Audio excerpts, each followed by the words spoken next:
Hey guys, it's Mackenzie for CINEFIX Now, and we're here talking with the writer, star, actor, and co-producer of In a World.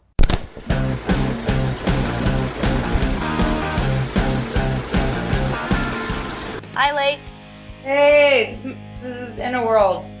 We see that. This is the poster. It's very cool. So let's go ahead and check out the trailer before we get into questions. In a world. In a world. Hey, make sure your phone's turned off. I think we're getting some feedback out here. Oh. Sorry. Ready. So what actually was your inspiration for this film? The inspiration for the movie probably just really came from an organic conversation between me and a buddy of mine about, I just always sort of used in a world in mundane situations, like in a world where I have to go to the bathroom, and in a world where one woman goes into the kitchen to get some soup, It just was always there, and then I'd be like, oh God, isn't it funny how no women have ever done that? That's like a dude thing, right? Yeah. And then we realized it and tried to think of, I just was like trying to think of any movie trailers that had female voices, and I just couldn't think of any. And then that sort of matured into a broader conversation and an investigation into this world of voiceover that I was very interested in and always tried to be a part of. So elaborate a little bit more on that. You said that you were interested in voiceovers at an early age. Did you go to schooling for it? I know that you came out to LA thinking, I'm going to be a voiceover artist. How did that go? As a kid, I was always doing accents and dialects and was really interested and knew that I, quote, had an ear or whatever, so I would, be playing with my vocal mechanism quite a bit and experimenting, and then going to cut to drama school, where, I spent 3 years in vocal training, and really there's an entire year, your first year, you only do that. You only work those muscles and investigate how to manipulate your voice and create characterization. So that really fed my obsession, and I thought when I got to Hollywood I was gonna be like one of the great voiceover stars, and then it turned out there's a real click. It's just very clicky. There's a hierarchy involved. Let's face it, the industry does not crave a female sound. Yeah, Dad, you made me painfully aware of that my whole life. Not being sexist, that's just the truth. You should stick with the accents. That's what you're good at. What was that Russian Star Wars thing you used to do as a kid? Yeah, I know the one you're talking about. Please, let me hear it. These are not the droids you're looking for. I just love that. It's so random. Did you experience a big female versus male differentiation? It's more that there are only so many jobs, in the movie trailer industry, yeah, there are no women. There's no hyperbole involved there. But in the voiceover industry in general, there are lots of jobs for women. It's just the ladies who have it on lockdown, and then the dudes who have it on lockdown in certain respects, there's protection going on. It's very protective. And so how do you break into that? By writing and directing your own movie? Yeah, you have to write a 93-minute movie about voiceover, and then maybe they'll listen to you. Perfect. So tell us a little bit about that. What was the experience of writing and directing your first film, and how did you even go about starting that process? I just, because I don't write for deadline or for anyone, I don't write for a deadline, I just write for myself. So the great luxury that you have with that is that you can write freely without judgment, but with also just without the thought that you have to do it. You do it because you want to do it, And I did it secretly. I didn't tell anyone I was doing it. Oh, really? Until I had the script to show for it. How long did it take you to write the script? Like 1.5 years.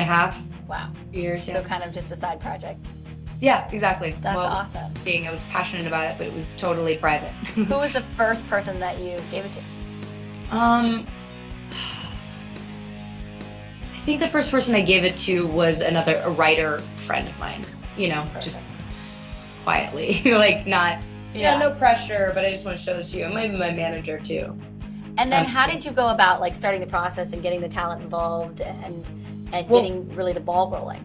Yeah, once I started showing it to people, then I started getting proper notes, and then I kind of saw that I was taking it. I was going to go for it, and then people enjoyed the script, and so I kept working hard at it, and then kept rewriting and rewriting and rewriting, you know, per notes and compiling. I mean, it takes a very long time and a lot of focus just for the script and getting it to a place that you can be proud to shoot it and to show talent. And then I started asking my friends who I had written parts for to, you know, if they would lend their talents generously for my first foray into this, you know, into this world. So Gina Davis and Eva Longoria, all friends of yours? How did that work out?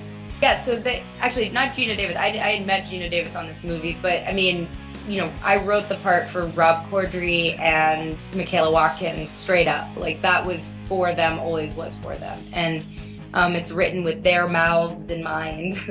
and you know, I'm very lucky to be surrounded by people like Ken Marino and Nick Offerman, Tig Notaro, you know. Yeah, I mean, it's Fred Melamed was somebody that I sort of stalked to be in the movie because he was perfect, and he had been a voiceover artist for 20 years, so it was a perfect match. But and also just a masterful actor. I'm so thankful. But yeah, Eva is a friend of mine too, and she just came. She was like self-deprecating for a day and very she was cool. So and funny. Yeah. Can you tell us a little bit about the Don LaFontaine story and who he was? Well, Don LaFontaine, you know, he penned the words "in a world" and "in a world where," and he was a copywriter. You know, he wrote movie trailers, and then one day the guy didn't show up who was supposed to record the promo, and he threw himself in the booth, and forever trailers were changed because, you know, then "In a World" was born, and he really was very unique, and the talent he had was very rarefied, and no one's been able to quite duplicate it. I mean, they've come close, but industry folks would say that nobody ever can do what Don did, and he died 5 years ago. Can you, as the writer, director, actor, and co-producer of this film, give some advice to young filmmakers who are just starting out in this tough industry?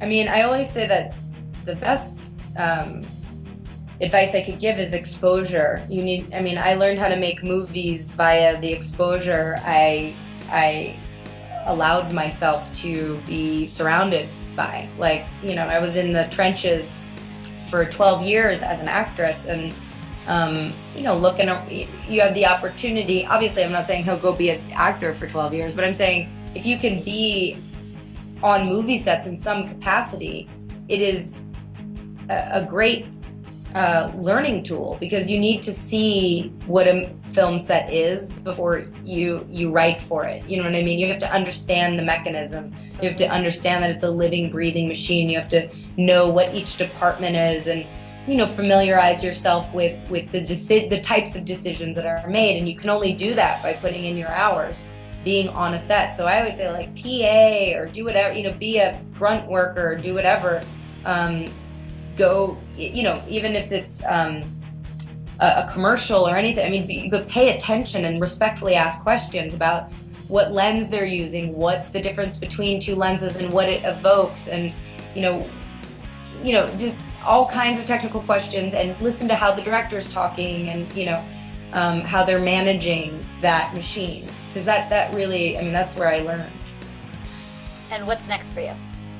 What's next is, you know, I'm writing my next feature, which I've been writing for a number of months, like almost a year at this point, but that I'm working on whilst I just shot this movie for Disney called $1 Million Arm with myself and John Hamm is the star, Alan Arkin, Bill Paxton, and also awesome actors. And Craig Gillespie directed that. He did Lars and the Real Girl, really cool. See him doing like a Disney movie. It's a feel-good sports film. So, awesome. And then Children's Hospital is out now every Thursday night at midnight, and I directed a couple of episodes this year. And what else? Oh yeah, we were nominated for our second Emmy. So congratulations. Our jokes can be nominated for Emmys too. That's awesome. Well, thanks so much for taking time. Like, it's a pleasure. Your film is totally awesome. I can't recommend it enough. Go out and see it. It's in theaters this weekend. Thank you so much for having me here. I mucho appreciate it. We obviously don't have big fancy billboards, so your support and all of your support is profound. So thank you. In a world. In a world. In a world. Wow. Cannot wait to see that movie.